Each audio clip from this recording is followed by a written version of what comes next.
Direction New York à présent, où la délégation polynésienne est arrivée pour s'exprimer demain mardi devant le comité de la décolonisation aux Nations Unies, avec pour la première fois la présence de la France. D'un côté, le président de la Polynésie, Moitai Broderson, et sa volonté de partenariat avec l'État.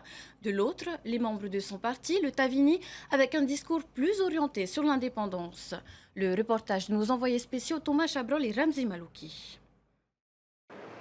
Pour les 44 pétitionnaires du Fénois, un record, il n'est pas question de se reposer malgré un long voyage et 6 heures de décalage horaire. À quelques heures des auditions, il faut absolument peaufiner les textes des discours. Un lundi studieux donc pour la délégation polynésienne. Quant au président du pays, il est arrivé à New York directement de Washington. Tout à l'heure, il a donné une conférence à l'Université de Columbia avant de se mettre lui aussi au travail pour préparer une intervention très attendue par ce comité de la décolonisation. Le discours sera fondamentalement, je pense, le même. Dans le fond, c'est la forme qui changera, puisque je m'exprimerai cette fois-ci en tant que président de la Polynésie, de l'ensemble des Polynésiens, y compris ceux qui ne veulent pas de l'indépendance aujourd'hui.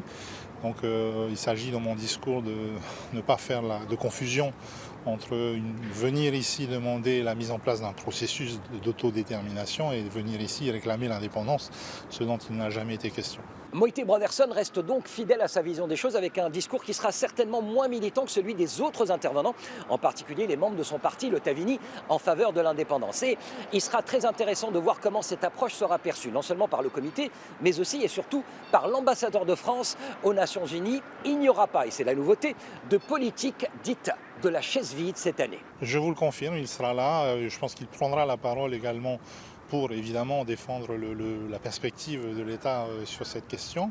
Mais il sera là, ça m'a été confirmé par Gérald Darmanin sur l'instruction du président de la République. Moitai Broderson aura très exactement 7 minutes de temps de parole, les autres intervenants 3 minutes, c'est la règle pendant cette commission. Au niveau des pétitionnaires, la coordination est assurée par le président de l'Assemblée, Anthony Géros, et par Richard Tuheiava. Objectif, faire en sorte que les discours se complètent. Les auditions débuteront demain, mardi, à 9 h du matin, heure de Tahiti.